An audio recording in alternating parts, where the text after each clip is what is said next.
السلام عليكم ورحمة الله وبركاته. الحمد لله الذي هدانا لهذا وما كنا لنهتدي لولا أن هدانا الله. ربي اشرح لي صدري ويسر لي أمري واحلل عقدة من لساني يفقهوا قولي. புகழும் புகழ்ச்சியும் அல்லாஹ் ஒருவனுக்கே உரித்தாக்கியவனாக, மேலும் அந்த அல்லாஹினுடைய சாந்தியும் சமாதானமும் மற்ற கருணையும் நம் உயிரினும் மேலாக நேசிக்கக்கூடிய கண்மணி நாயகம் முஹம்மது முஸ்தபா ஸல்லல்லாஹு அலைஹி வஸல்லம் அவர்கள் மீதும், அவர்கள் காண்பித்து தந்த வழியை அப்படியே அச்சுக பிசகாமல் பின்பற்றி வாழ்ந்த உத்தம சத்திய சஹாபாக்கள் மீதும், சஹாபிய பெண்மணிகள் மீதும், தாபியீன்கள் மீதும், அத்பாஉ தாபியீன்கள் மீதும், நல்லடியார்கள் மீதும், இமாம்கள் மீதும், இன்னும் குறிப்பாக இங்கே தராவியினுடைய தொழுகையை ஜமாஅத்தோடு தொழுதவர்களாக அமர்ந்திருக்கும் உங்கள் மீதும் என் மீதும் நம் அனைவருடைய குடும்பத்தார்கள் மீதும் என்றென்றும் நின்று நலவட்டுமாக என்கின்ற ஒரு சிறு பிரார்த்தனையோடு எனது இந்த உரையை ஆர்வம் செய்கின்றேன். அன்பிற்குரித்தான உறவுகளே, தாய்மார்களே, நாமெல்லாம் வரலாறு தரும் படிப்பினை என்ற அடிப்படையிலே கிட்டத்தட்ட 5 நபர்களினுடைய வரலாறை பார்த்திருக்கிறோம். அதைத் தொடர்ந்து நாம் இன்றைக்கு பார்க்க இருக்கக்கூடிய 6வது நபருடைய வரலாறு என்ன அப்படின்னு சொன்னால், யாருடைய வரலாறு அப்படின்னா, இவர் சொர்க்கத்திற்கு சுபச்செய்தி சொல்லப்பட்ட ஒரு நபித்தோழர். யார் அந்த நபித்தோழர்? அவர்தான் சஅத் இப்னு அபி வக்காஸ் ரலியல்லாஹு அன்ஹு அவர்கள். இவர்கள் எப்பொழுது பிறக்கிறாங்க அப்படின்னு பார்த்தா, இவங்க முஹாஜிராக இருக்கிறாங்க, மக்காவில் பிறக்கக்கூடியவர்களாக இருக்கிறாங்க. ஹிஜ்ரிக்கு 23 ஆண்டுகளுக்கு முன்னால் பிறக்கிறாங்க. இவங்க எப்படி இருப்பாங்க அப்படின்னு சொன்னால், இவங்களும் கட்டையாக இருப்பாங்க, அதாவது குட்டையாக தான் இருப்பாங்க. ஆனால் ரொம்ப பலம் மிகுந்தவங்களாக இருப்பாங்க. பலம் அவங்களுக்கு உறுதியானவர்களாக இருப்பார்கள். மேலும் இவங்களுடைய பார்வையை கூர்மையானதாக இருக்குமா, தூரத்தில் எது தெரிந்தாலும் தெளிவாக கூர்மையாக பார்க்கக்கூடிய ஒரு நபித்தோழராக யார் இருந்தா? சஅத் இப்னு அபி வக்காஸ் ரலியல்லாஹு அன்ஹு இருக்கிறாங்க. இவங்க எப்படி இஸ்லாத்தை ஏற்றுக்கிறாங்க அப்படின்னா, இவங்க ஆரம்ப காலத்தில் என்ன பண்ணிட்டாங்க? இஸ்லாத்தை ஏற்றுக்கிட்டாங்க. எப்படின்னா, இவங்க சொல்லப்படுது, இவங்க ஆரம்பத்தில் 7வது நபராக இஸ்லாத்தை ஏற்றுக்கொண்டார்கள். இதான் என்னது ஒரு சரியான கருத்தாக இருக்கிறது. இதல்லாத ஏராளமான கருத்துக்கள் சொல்லப்படுது. ஆனால் சரியான ஒரு கருத்தாக நாம் பார்க்கக்கூடியது 7வது நபராக இஸ்லாத்தை ஏற்றுக்கொண்டாங்க. அப்போ இவங்களுடைய வயது 19 வயது என்பதாக சொல்லப்படுது. இவங்க எப்படி இஸ்லாத்தை ஏற்றுக்கிறாங்க அப்படின்னு சொன்னால், அவங்களே சொல்கிறாங்க, நான் ஒரு நாள் கனவு கண்டேன். ரஅய்து ஃபில் மனாமி, நான் ஒரு நாள் உறங்கும் பொழுது கனவு கண்டேன். அந்த கனவுல ஃபுல்லாக இருட்டாக இருக்குது, ஃபுல்லாக இருளாக இருக்குது. ஒரே ஒரு இடத்துல மட்டும் சந்திரனுடைய ஒளி தெரியுது, வெளிச்சம் தெரிகிறது. அதை நோக்கி நான் செல்லுகிறேன், அதை பின்தொடர்ந்தே நான் போகிறேன். அங்கே ஸெய்த் இப்னு ஹாரிஸா ரலியல்லாஹு அன்ஹு அவர்கள் இருக்கிறார்கள், அலி இப்னு அபி தாலிப் ரலியல்லாஹு அன்ஹு அவர்கள் இருக்கிறார்கள், அபூபக்கர் சித்திக் ரலியல்லாஹு அன்ஹு அவர்கள் இருக்கிறார்கள். இவர்கள் 3 நபர்களும் அங்கு இருக்கிறார்கள். அவர்களோடு நான் போய் சேர்ந்து விடுகிறேன். அவர்களோடு நான் சேர்ந்து விட்டேன். அதன் பிறகு விடிந்த பிறகு நான் அவர்களிடம் சென்று கேட்டேன், இந்த இடத்துல இது மாதிரி நான் இருளாக இருந்தேன், ஒரு வெளிச்சம் இருந்துச்சு, அங்கே நீங்கள் இருந்தீங்க அப்படின்னு சொல்கிறப்ப அபூபக்கர் சித்திக் ரலியல்லாஹு அன்ஹு என்ன பண்ணுறாங்க? அவருக்கு தாவா செய்கிறாங்க. அப்போதான் தாவா செஞ்சு இஸ்லாத்தின் பக்கம் அழைக்கிறார்கள். இஸ்லாத்தின் பக்கம் அழைத்தவுடன் அபூபக்கர் சித்திக் ரலியல்லாஹு அன்ஹு அவங்களுடைய கையில் என்ன பண்ணுறாங்க? இஸ்லாத்தை ஏற்றுக்கொள்கிறார்கள்.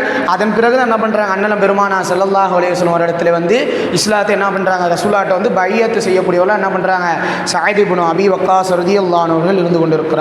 இவர்கள் இஸ்லாத்தை ஏற்றவுடன் என்னது, எல்லா நபித்தோழர்கள் போலவும் தான் மக்காவிலே இஸ்லாத்தை ஏற்றிருக்கிறார் என்றால் என்னது, அதிகமான துன்பங்களுக்கு, துயரங்களுக்கு, அதிகமான நோய்வினைக்கு ஆட்படுத்தப்பட்டவர் தான் யார்? சஅத் இப்னு அபி வக்காஸ் ரலியல்லாஹு அன்ஹு அவர்கள். இன்னும் குறிப்பாக சொல்ல போனால், இவங்க இவங்களுடைய தாயின் மீது அதிகமான பாசம் வச்சுருந்தாங்க. அவங்களுடைய தாயும் இவர்கள் மீது அதிகமான பாசம் வச்சுருந்தாங்க. இப்படி இருக்கக்கூடிய சூழ்நிலையில் அவங்களுடைய தாய்க்கு என்ன தெரிஞ்சிருச்சு? இவர் இஸ்லாத்தை ஏற்றுக்கொண்டார் அப்படின்னு தெரிஞ்சிருச்சு. உடனே அவங்களுடைய தாயார் என்ன பண்ணுறாங்க அப்படின்னு சொன்னால், நீ இஸ்லாத்தை விடலை அப்படின்னு சொன்னால், அவங்க சஅத் இப்னு அபி வக்காஸ் ரலியல்லாஹு அன்ஹு தன்னுடைய தாய் தந்தையருக்கு அதிகமான உபகாரம் செய்யக்கூடியவங்களாக இருந்தாங்க. தாய் தந்தைக்கு மிக கண்ணியம் கொடுத்து அவர்களை மதிக்கக்கூடியவர்களாக இருந்தாங்க. அப்படி இருக்கக்கூடிய அந்த நேரத்தில் அவங்களுடைய தாய் சொல்கிறாங்க, நீ இந்த இஸ்லாத்தை விடலை அப்படின்னு சொன்னால், நீ இந்த இஸ்லாமிய மார்க்கத்தை விடவில்லை என்றால் நான் இனிமேல் எப்பொழுதும் சாப்பிடவும் மாட்டேன், குடிக்கவும் மாட்டேன் என்பதாக சொல்லுகிறாங்க. சொன்ன உடனே அவருக்கு கவலை ஏற்படுகிறது, கஷ்டம் ஏற்படுகிறது. ஏன்னு சொன்னால் தாய் பெற்றெடுத்த தாய் சாப்பிட மாட்டேன் உண்ண மாட்டேன் அப்படின்னு சொல்கிறாங்க. உண்ண மாட்டேன்னு சொன்ன பிறகு அவங்க என்ன சொல்கிறாங்க, இந்த இஸ்லாமிய மார்க்கத்தை விடணும் அப்படிங்கிறாங்க. ஆனால் நான் இந்த இஸ்லாமிய மார்க்கத்தை விட மாட்டேன் என்ற உறுதியோடு அவங்க இருந்தாங்க. அப்படி சொன்ன பிறகும் அவர்களுக்கு கஷ்டம் இருந்தாலும் கவலை இருந்தாலும் தன்னுடைய தாய் சாப்பிடாமல் உண்ணாமல் இருந்தால் மரணித்து விடுவார்கள் என்று தெரிந்தும் அந்த தாயிடத்திலே அவர்கள் சொல்லுகிறார்கள், அந்த தாயிடத்தில் அவர்கள் சொல்லுகிறார்கள், வல்லாஹி லவ் கானத் லக அல்ஃப நஃப்ஸின் ஃபஹரஜத் நஃப்ஸன் நஃப்ஸா. ஓ உங்களுக்கு 1000 உயிர்கள் கொடுக்கப்பட்டோ தாயே, அல்லாஹ் மீது ஆணையிட்டு சொல்லுகிறேன், உங்களுக்கு 1000 உயிர்கள் கொடுக்கப்பட்டு அந்த 1000 உயிர்களும் நீங்கள் சாப்பிடாமல் உண்ணாமல் இருந்து ஒன்றன் பின் ஒன்றாக நீங்கள் மரணித்தாலும் இந்த இஸ்லாமிய மார்க்கத்தை நான் ஒருபொழுதும் விடமாட்டேன் என்பதாக சொல்லுகிறார்கள். எந்த அளவிற்கு பாருங்கள், தாயின் மீது பாசம் இருக்கிறது, கவலை இருக்கிறது. அப்படி இருந்தும் அவர்கள் மரணித்தாலும் இந்த இஸ்லாமிய மார்க்கத்தை நான் ஒருபொழுதும் விடமாட்டேன், நீங்கள் சாப்பிடாமல் இருந்தாலும் சரி உண்ணாமல் இருந்தாலும் சரி என்பதாக சொல்லிவிடுகிறார்கள். அப்பொழுது இவர்களுக்காகவே வேண்டி அல்லாஹ் தஆலா வசனத்தை இறக்கிறான், வ இன் ஜாஹதாக அலா அன் துஸ்ரிக பி மா லைஸ லக பிஹி இல்முன் ஃபலா துஅதிஹுமா வ ஸாஹிபுஹுமா ஃபித் துன்யா மஅரூஃபா. அல்லாஹ் தஆலா 31வது அத்தியாயத்தினுடைய 15வது வசனத்திலே சொல்லுகிறான், அதாவது நீங்கள் வைன்ஜா அதாக்க அலா அன் துஷ்ரிக பி மா லைஸ லக பிஹி இல்முன், நீங்கள் அறிந்து கொள்ளாத ஒரு பொருளை வைத்து எனக்கு இணை வைக்கும்படி அவர்கள் உன்னை நிர்பந்தித்தால், உன்னுடைய தாய் தந்தையர்கள் எனக்கு இணை வைக்கும்படி உங்களை நிர்பந்தித்தால் ஃபலா துதிஹுமா, நீ என்ன பண்ணாதே அவர்களுக்கு கட்டுப்பட வேண்டாம். வ ஸாஹிபுஹுமா ஃபித் துன்யா மஅரூஃபா, ஆனால் மார்க்கத்தை விட்டு அவர்கள் வெளியேறு என்று சொன்னால் அவர்கள் கட்டுப்பட வேண்டாம். இந்த உலகத்தினுடைய விஷயத்தில் அவர்கள்ட்ட நீங்கள் நல்ல முறையில் நடந்து கொள்ள வேண்டும் என்பதாக இவர்களை குறித்து அல்லாஹ் தஆலா வசனத்தை இறக்கிறான். உங்களுக்கு அறிவில்லாத ஒரு விஷயம், அந்த விஷயத்தில் உங்களுக்கு அறிவே இருக்காது, அதை போன்று உங்களை என்ன பண்ணுவாங்க, அல்லாஹ்வை விட்டு இந்த இஸ்லாமிய மார்க்கத்தை விட்டு வெளியேற வேண்டும் உங்களுடைய தாய் தந்தையர்கள் சொன்னால் அதற்கு நீங்கள் கட்டுப்பட வேண்டாம். ஆனால் உலகத்தினுடைய காரியங்களிலே நீங்கள் அவர்களிடத்தில் நல்ல முறையில் நடந்து கொள்ள வேண்டும் என்பதாக அல்லாஹ் சுப்ஹானஹு வ தஆலா அவர்களை குறித்தான அந்த அவர்களுக்கு சார்பாக அவர்களுக்காக வேண்டி வசனத்தை இறக்கக்கூடியவனாக இருக்கிறான். இந்த அளவுக்கு பாருங்க, சஅத் இப்னு அபி வக்காஸ் ரலியல்லாஹு அன்ஹு அவர்களுக்காக வேண்டி என்ன பண்ணுறான், அல்லாஹ் சுப்ஹானஹு வ தஆலா வசனத்தை இறக்கிறான். எந்த அளவிற்கு சிறப்பு மிக்க ஒரு சகாபி பாருங்க, அல்லாஹ் தஆலா அவர்களுக்காக வேண்டிய ஒரு வசனத்தை இறக்கிறான். அதே போன்று இவர்கள் என்ன பண்ணுறாங்க அப்படின்னு சொன்னால், அதாவது இஸ்லாத்தை ஏற்றுக்கொண்டு மக்காவில் இருக்கிறார்கள். மக்காவில் இருந்து ஆரம்ப காலத்தில் என்ன பண்ணுறாங்க, மதீனாவிற்கு ஹிஜ்ரத் செஞ்சு போகிறாங்க. நம்ம ஏற்கனவே ஒரு ஹதீஸில் பார்த்துருந்தோம். என்ன ஹதீஸ் அப்படின்னா, அவ்வளவு மன் கதீம அலைனா முஸஅப் இப்னு உமைர் வ அப்துல்லா இப்னு உம்மி மக்தூம், அதாவது எங்களிடத்தில் அந்த மதீனாவாசிகள் சொல்லுவாங்களே, ஆரம்பத்தில் எங்களிடத்தில் முதலாக வந்தது முஸஅப் இப்னு உமைர் ரலியல்லாஹு அன்ஹுவாக இருக்கிறார்கள், மேலும் அப்துல்லா இப்னு உம்மி மக்தூம் ரலியல்லாஹு அன்ஹு அவர்களாக இருக்கிறார்கள். வ கானா யுக்ரியானின் நாஸ், இவங்க தான் என்ன பண்ணாங்க, முன்னால் வந்து எங்களுக்கு குர்ஆனை கற்றுக் கொடுக்கக்கூடியவர்களாக இருந்தார்கள். ஃபகதீம பிலாலுன் வ சஅதுன் வ அம்மார் பின் யாசிர், அதன் பிறகுதான் சஅத் இப்னு அபி வக்காஸ் ரலியல்லாஹு அன்ஹு அவர்கள் வந்தார்கள், பிலால் ரலியல்லாஹு அன்ஹு அவர்கள் வந்தார்கள், அதன் பிறகு அம்மார் இப்னு யாசிர் ரலியல்லாஹு அன்ஹு அவர்கள் வந்தார்கள். ثم قدم عمر بن الخطاب في 20 في أصحاب النبي صلى الله عليه وسلم ثم قدم النبي صلى الله عليه وسلم, அதன் பிறகு உமர் ரலியல்லாஹு அன்ஹு அவர்கள் 20 நபி தோழர்களோடு வந்தார்கள். அதன் பிறகு அண்ணலம் பெருமானா ஸல்லல்லாஹு அலைஹி வஸல்லம் அவர்கள் மதீனாவுக்கு வந்தார்கள் என்பதாக ஹதீஸை நாம் முன்னாலே பார்த்திருக்கிறோம். இந்த ஹதீஸில் என்ன சொல்கிறாங்க, முதலாவதாக வந்தது முஸஅப் இப்னு உமைர் ரலியல்லாஹு அன்ஹு அவர்களும் அப்துல்லா இப்னு உம்மி மக்தூம் ரலியல்லாஹு அன்ஹு அவர்களும் வந்தார்கள். அதன் பிறகு சஅத் இப்னு அபி வக்காஸ் ரலியல்லாஹு அன்ஹு அவர்கள் வந்தார்கள் என்பதாக இந்த ஹதீஸில் என்ன பண்ண முடியுது, நம்மளால் பார்க்க முடிகிறது. அப்படின்னா ஆரம்ப காலத்திலேயே என்ன பண்ணாங்க, ஹிஜ்ரத் செய்து மதீனாவிற்கு செல்லக்கூடியவர்களாக இருந்தார்கள். இப்படி மதீனாவுக்கு வந்த பிறகு அவர்கள் மதீனாவிலே, அதாவது அதன் பிறகு நடந்த எல்லா போர்களிலும் கலந்து கொள்கிறார்கள். இவர்கள் தான் அம்பி எறிவதிலே மிக முக்கியமான வீரராக இருக்கிறார்கள். இவர்களை குறித்து சொல்லப்படுகிறது, என்ன சொல்லப்படுறாங்க அப்படிங்கிற இவங்களுடைய சிறப்பாக சொல்லப்படுகிறது. அவ்வளு மன்றமா பிசஹமி ஃபி சபீலில்லாஹ், முதலாக அல்லாஹ்வினுடைய பாதையில் அம்பெறிந்தவர் சஅத் இப்னு அபி வக்காஸ் ரலியல்லாஹு அன்ஹு அவர்களாக இருக்கிறார்கள். போரிலே முதலாக எதிரிகளை நோக்கி அம்பெறிந்தவர் யாராக இருக்கிறார், சஅத் இப்னு அபி வக்காஸ் ரலியல்லாஹு அன்ஹு அவர்களாக இருக்கிறார்கள் என்பதாக நம்முடைய வரலாற்றில் நம்மால் பார்க்க முடியும். முதல்ல என்ன பண்ணாங்க, அல்லாஹ்வுடைய பாதையில் அம்பெறிந்தது யார்? சஅத் இப்னு அபி வக்காஸ் ரலியல்லாஹு அன்ஹு அவர்களாக இருக்கிறார்கள். அதே போன்று உஹதுனுடைய களத்தை எடுத்துக்கொள்ளலாம். உஹதுனுடைய களத்திலே அதிகமான சோதனைக்கு ஆட்படுத்தப்பட்ட ஒரு போர் அது. அந்த போரிலே அண்ணலம் பெருமானா ஸல்லல்லாஹு அலைஹி வஸல்லம் அவர்கள் சஅத் இப்னு அபி வக்காஸ் ரலியல்லாஹு அன்ஹு அவர்களை பார்த்து ஒரு வார்த்தையை சொல்லுகிறார்கள். அன்பிற்குரித்தான அவர்கள் எப்படிப்பட்ட வார்த்தை பாருங்கள்.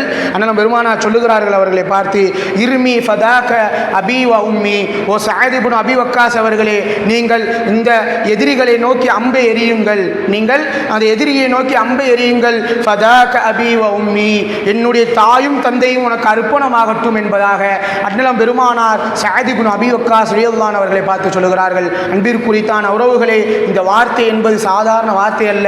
அண்ணலம் பெருமானார் ஸல்லல்லாஹு அலைஹி வஸல்லம் அவர்களை பார்த்து தான் சஹாபாக்கள் அனைவரும், நபித்தோழர்கள் அனைவரும் யா ரசூலல்லாஹ், என்னுடைய தாயும் தந்தையும் உங்களுக்கு அர்ப்பணமாகட்டும் என்பதாக நபித்தோழர்கள் தான் அண்ணலம் பெருமானாரை பார்த்து சொல்லக்கூடியவர்களாக இருந்தார்கள்.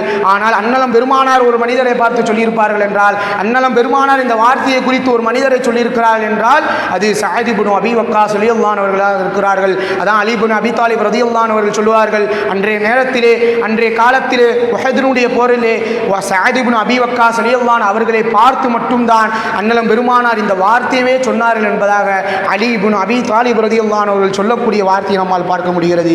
அன்பிற்குரித்தான உறவுகளை எந்த அளவுக்கு ஒரு சிறப்பு பாருங்கள். எல்லாரும் அண்ணலம் பெருமானாரை பார்த்து சொல்லுவார்கள். ஆனால் அண்ணலம் பெருமானார் ஒருவரை பார்த்து சொல்லியிருக்கிறார் என்றால் அவர்கள் யாராக இருக்கிறார்? சஅத் இப்னு அபி வக்காஸ் ரலியல்லாஹு அன்ஹு அவர்களாக இருந்து கொண்டிருக்கிறார்கள். அன்பிற்குரித்தான உறவுகளே, அது மட்டும் அவர்களுடைய சிறப்பல்ல. அதே போன்று இவர்களின் ஊடாக இவர்களுக்காக வேண்டி அல்லாஹ் தஆலா ஒரு வசனத்தை இறக்கி இருக்கிறான். அதே போன்று இவர்களுக்காக வேண்டி வேறு ஒரு வசனமும் இறக்கப்படுகிறது. ஒரு முறை ரசூலுல்லாஹி ஸல்லல்லாஹு அலைஹி வஸல்லம் அவர்களுடன் சஅத் இப்னு அபி வக்காஸ் ரலியல்லாஹு அன்ஹு அவர்களும் உதைலுடைய கோத்திரத்தார்கள் ஒரு மனிதரும் பிலால் ரலியல்லாஹு அன்ஹு அவர்களும் இன்னும் ஒரு சில நபர்கள் இருக்கிறார்கள். அந்த நேரத்திலே மக்கத்து காஃபிர்கள் என்ன பண்ணுறாங்க, வந்து நீங்கள் என்னப்பா இவங்களோட தான் நீங்கள் இருக்காதீங்க, இவங்களோடலாம் நீங்கள் என்ன பண்ணக்கூடாது, எங்களுக்கு வச்சு பிரச்சாரம் பண்ணக்கூடாது, எங்களுக்கு நீங்கள் தனியாக ஒரு நேரத்தை ஒதுக்கணும், எங்களுக்கு நீங்கள் தனியாக ஒரு நேரத்தை ஒதுக்கி எங்களுக்கு நீங்கள் பிரச்சாரம் செய்யணும், தாவா பண்ணணும் அப்படின்னு சொல்கிறாங்க. இதை சொன்னோன்னா ரசூலுல்லாஹி ஸல்லல்லாஹு அலைஹி வஸல்லம் அவங்களும் என்ன பண்ணுறாங்க, சரி இந்த மக்கள் வராங்களே, மக்கத்து அந்த காஃபிர்கள் வராங்களே அப்படிங்கிறதுக்காக வேண்டி இவர்கள் என்ன பண்ணுறாங்க, அந்த இடத்த விட்டு கொஞ்சம் ஒதுக்கணும்னா அந்த நேரத்தில் என்ன பண்ணுறாங்க, அல்லாஹ் தஆலா வசனத்தை இறக்குறான். இந்த 6 நபர்களை குறித்து அதில் ஒரு நபராக யார் இருக்கிறா? சஅத் இப்னு அபி வக்காஸ் ரலியல்லாஹு அன்ஹு அவர்கள் இருக்கிறார்கள். அந்த நேரத்திலே அண்ணலம் பெருமானார் அவர்களை ஒதுக்கியவுடன் ஜிப்ரீல் அலைஹிஸ்ஸலாத்து வஸ்ஸலாம் வசனத்தை கொண்டு இறங்குகிறார்கள். லா தத்ருதில்லதீன யதுஊன ரப்பஹும் பில் கதாத்தி வல் அஷீ யுரீதுன வஜ்ஹா, அதாவது நபியே, தங்கள் இறைவனின் திருமுகத்தை நாடி, தன்னுடைய இறைவனுடைய திருமுகத்தை மட்டும் நாடி காலையிலும் மாலையிலும் பிரார்த்தித்து கொண்டிருப்பவர்களை நீங்கள் ஒருபொழுதும் விரட்டி விடாதீர்கள் என்பதாக அல்லாஹ் தஆலா வசனத்தை இறக்கிறான். இந்த வசனத்தை யாரை குறித்து இறங்கப்படுகிறது? அதில் ஒரு நபராக யார் இருக்கிறார்? சஅத் இப்னு அபி வக்காஸ் ரலியல்லாஹு அன்ஹு அவர்கள் இருக்கிறார்கள். அல்லாஹ் தஆலா சர்டிஃபிகேட் வழங்குறான், அல்லாஹ் தஆலா சான்றிதழ் வழங்குறான். யாருக்கு? சஅத் இப்னு அபி வக்காஸ் ரலியல்லாஹு அன்ஹு அவர்களுக்கு.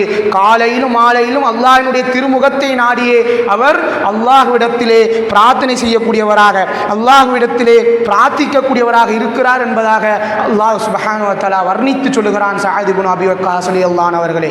அதே போன்று இவர்களுடைய சிறப்பு ஏராளமானதாக இருக்கிறது. சொர்க்கத்திற்கு சுப செய்தி சொல்லப்பட்ட ஒரு நபித்தோழர் அண்ணலம் பெருமானார் ஸல்லல்லாஹு அலைஹி வஸல்லம் அவர்கள் சொன்னார்கள், அபூபக்கர் ஃபில் ஜன்னா வ உமர் ஃபில் ஜன்னா வ உஸ்மான் ஃபில் ஜன்னா வ அலி ஃபில் ஜன்னா வ தல்ஹா ஃபில் ஜன்னா வ ஜுபைர் ஃபில் ஜன்னா வ அப்துர் ரஹ்மான் இப்னு அவுஃப் ஃபில் ஜன்னா வ சஅத் ஃபில் ஜன்னா வ சயீத் ஃபில் ஜன்னா வ அபூ உபைதா இப்னு ஜர்ராஹ் ஃபில் ஜன்னா.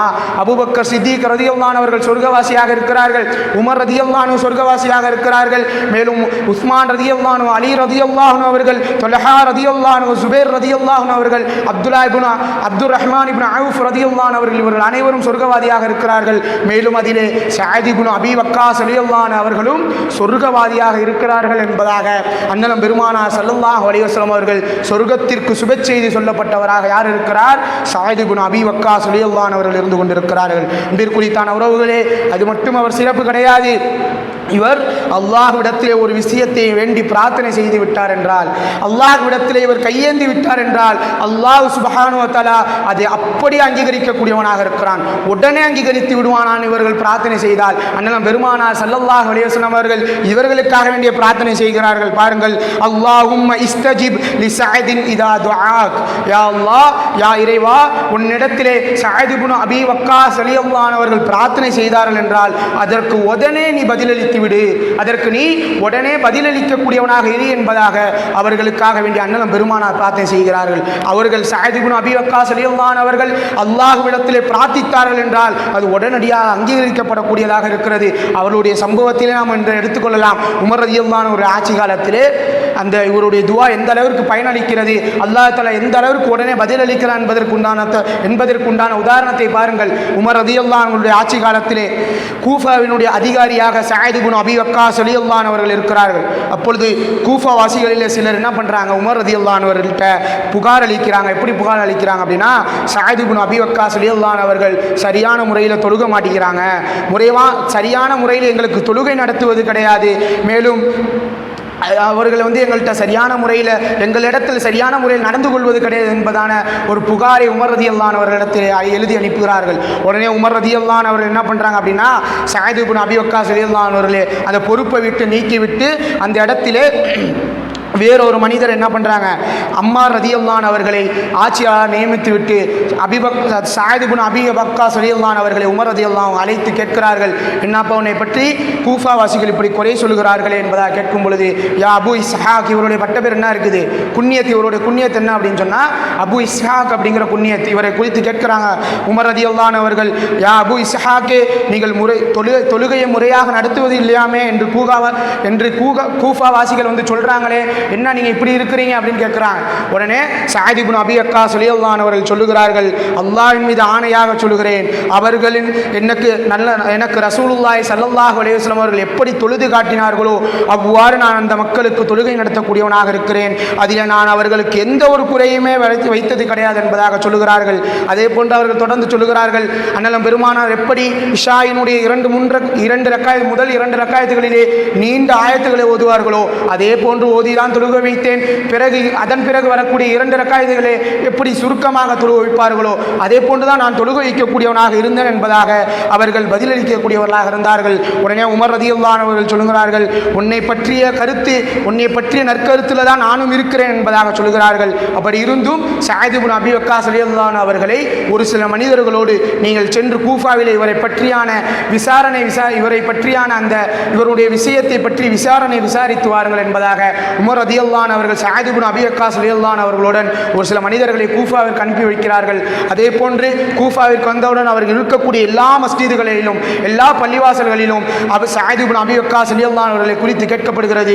எல்லா மனிதர்களும் அவர் சிறந்தவராக இருந்தார், அவர் நல்ல முறையில் எங்களுக்கு தொழுகை நடத்தினார், அவர் நல்ல மனிதராக இருந்தார் என்பதாக எல்லா மக்களும் சொன்னார்கள். ஆனால் ஒரே ஒரு பள்ளியிலே சென்று கேட்கும் பொழுது ஒரே ஒரு மனிதர் மட்டும் சொல்லுகிறார், நீங்கள் கேட்பதினால் நான் உங்களுக்கு சொல்லுகிறேன், என்ன அப்படின்னு சொன்னால், இவர் சரியான முறையிலே இவர் எங்களை படை நடத்தும் பொழுது, எங்களை படைக்கு அனுப்பும் பொழுது எங்களிடத்திலே எளிமையாக நடந்து கொள்ளக்கூடியவராக இல்லை, பொருட்களை எங்களுக்கு பங்கிடும் பொழுது நீதமாக இவர் பங்கிடக்கூடியவராக இல்லை என்பதாக, இவர் எங்களிடத்திலே நீதி மிக்கவராக நடப்பது கிடையாது என்பதாக ஒரு மனிதர் எழுந்து அவருக்கு புகார் தெரிவிக்கிறார். உடனே ஸஅத் இப்னு அபீ வக்காஸ் ரலியல்லாஹு அன்ஹு அவர்கள் சொல்லுகிறார்கள், நீ சொல்வது அல்லாஹ்வின் மீது ஆணையாக நீ சொல்வது உண்மையாக இருந்தால், நீ சொல்றது உண்மையாக இல்லாவிட்டால் உனக்கு எதிராக நான் அல்லாஹ்விடத்திலே பிரார்த்தனை செய்கிறேன், உனக்கு எதிராக நான் அல்லாஹ்விடத்திலே 3 பிரார்த்தனைகளை செய்கிறேன் என்பதாக சொல்லிவிட்டு சொல்கிறார்கள், இறைவா, உன்னுடைய இந்த அடியார்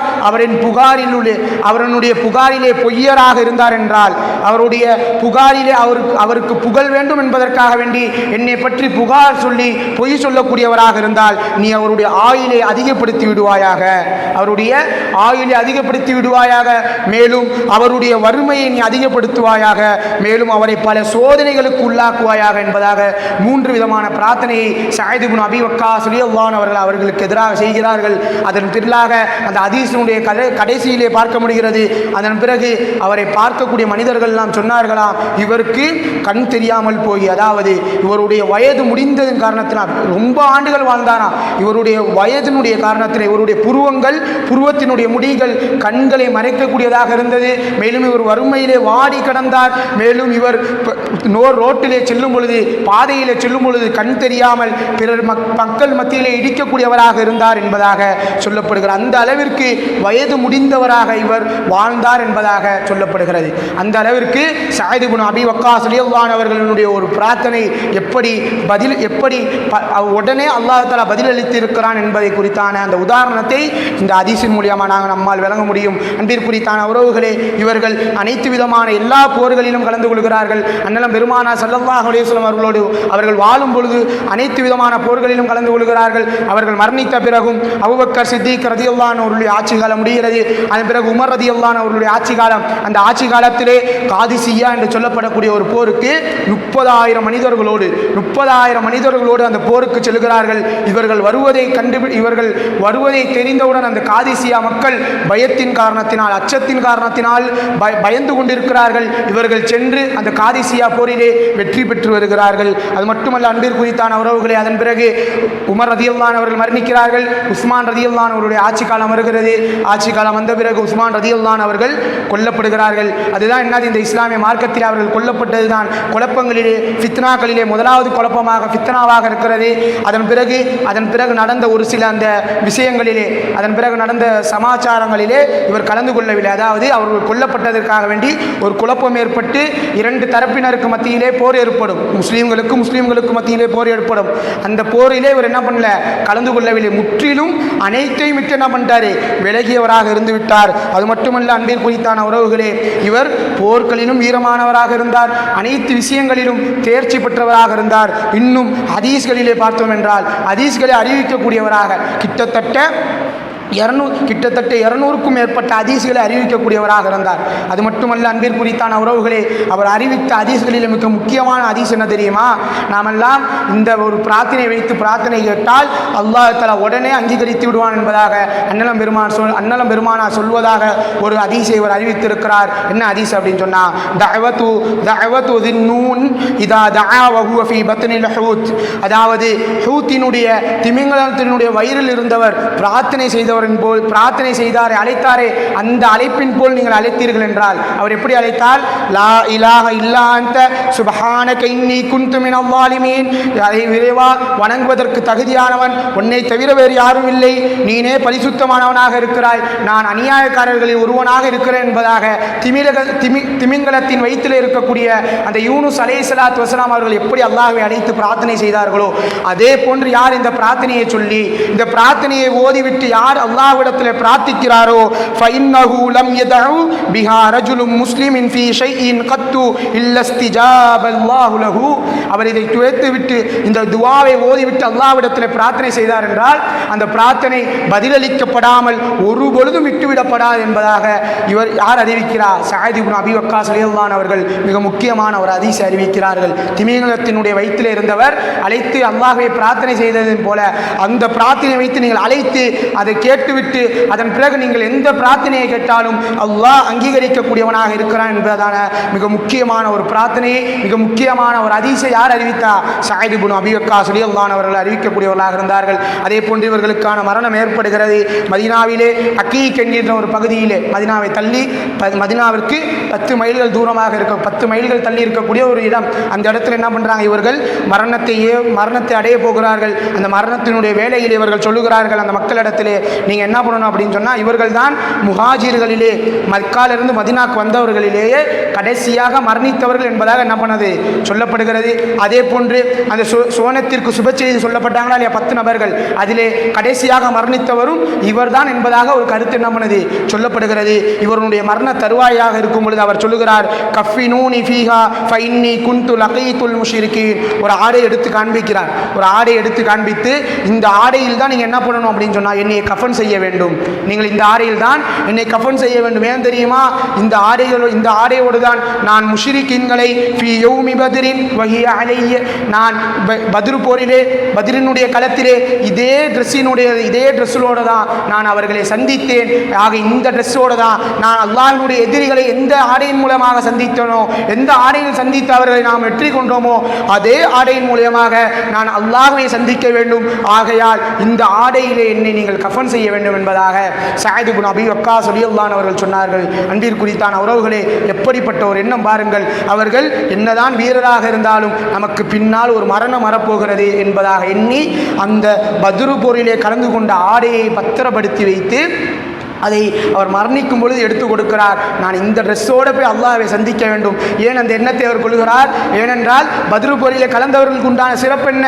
முன்பின் பாவங்கள் மன்னிக்கப்பட்டவர்கள். இந்த ட்ரெஸ்ஸோடு அல்லாஹ் தஆலா என்னை பார்த்தான் என்றால் என் மீது இறக்கப்பட்டு என் மீது அன்பு காட்டி எனக்கு சிறந்த ஒரு கூலியை வழங்கக்கூடும் என்பதாக எண்ணி அவர் சொல்லக்கூடியவராக இருந்தார். அன்பிற்குரித்தான அவர்களே, என்னதான் சொர்க்கத்திற்கு சுப செய்தி சொல்லப்பட்டாலும் அவர்களுடைய மரண வேளையில் அவர்கள் எப்படி இருந்தார்கள் என்பதை சிந்தித்துக் கொள்ளுங்கள். அன்பிற்குரித்தான அவர்களே, அதே போன்று இவர்கள் மரணிக்கிறார்கள். ஹிஜ்ரி 55 மரணிக்கிறார்கள். அப்பொழுது அவர்களுக்கு 70 சொச்சம் வயது என்பதாக சொல்லப்படுகிறது. இவர்கள் மரணித்தவுடன் மதீனாவிற்கு கொண்டு வரப்படுகிறார்கள். கொண்டு வரப்பட்டு அங்கே தொழுகை வைக்கப்படுகிறது.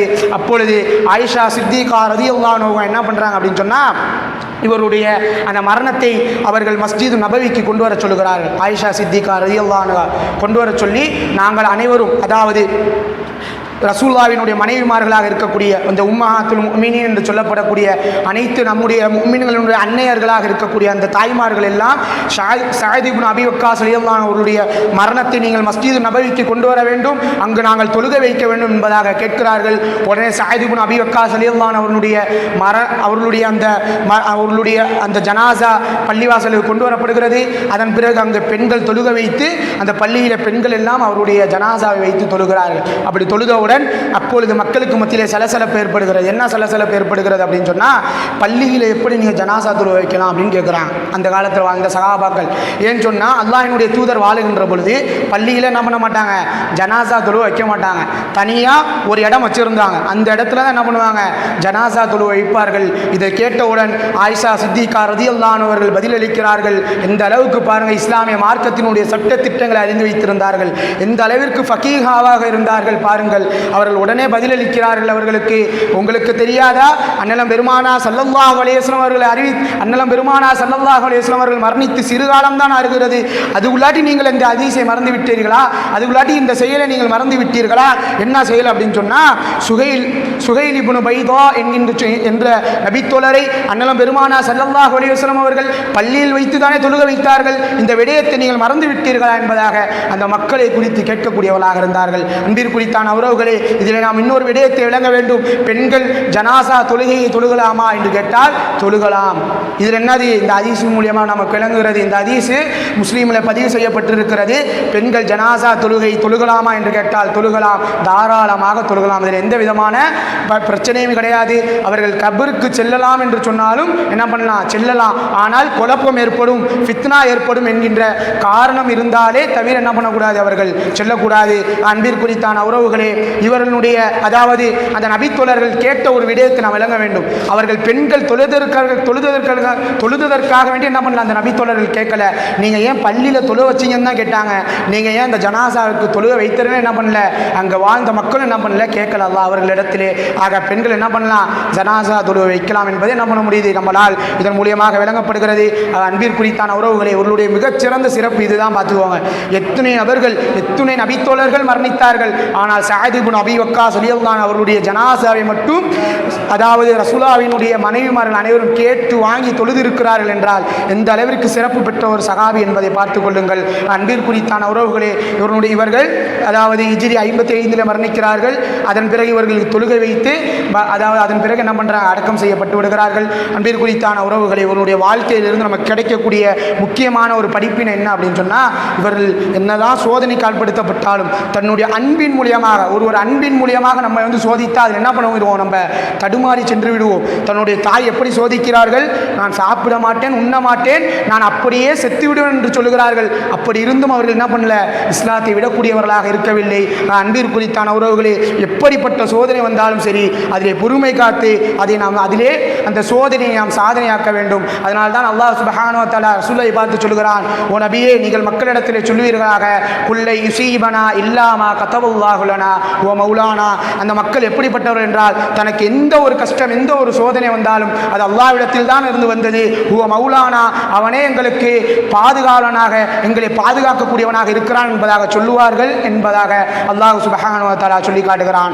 அன்பிற்குரித்தான உறவுகளே, இவருடைய வரலாற்றை படித்து இவருடைய வரலாற்றை கேட்டிருக்கிறோம். இந்த வரலாற்றின் மூலியமாக அதிகமான படிப்பினைகளை பெற்று இவருடைய வாழ்க்கையை போன்று நம்முடைய வாழ்க்கையை அமைத்து கொண்டு அந்த சஹாபாக்கள் அனைவருமே என்னது சிறந்த முறையில் வாழ்ந்தவர்கள் தான். அதிலும் குறிப்பாக சஅத் இப்னு அபீ வக்காஸ் ரலியல்லாஹு அன்ஹு அவர்களில் ஒருவராக இருக்கிறார்கள். ஆக இவருடைய வாழ்க்கையிலிருந்து படிப்பினை பெற்று அதே போன்று வாழ்ந்து மேலும் அதே போன்று அவர்களுடைய அந்த வாழ்க்கையிலிருந்து படிப்பினை எடுத்து அவர்களுடைய வாழ்க்கையை போன்று நம்ம வாழ்க்கையை அமைத்து கொண்டு சொர்க்கத்திலே உயர்ந்த சொர்க்கமாக இருக்கக்கூடிய ஜன்னத்துல் ஃபிர்தௌஸினை அல்லாஹ் சுப்ஹானஹு வ தஆலா தந்தருள் புரிவானாக என்று பிரார்த்தனை செய்தவனாக எனது இந்த உரைக்கு திரையிடுகின்றேன். ஹாதா மஐந்தி வ இல்மு இன்தல்லாஹ் அகூலு கௌலி ஹாதா அஸ்தக்ஃபிருல்லாஹ் லீ வ லக்கும். அஸ்ஸலாமு அலைக்கும் வ ரஹ்மத்துல்லாஹி வ பரகாத்துஹு.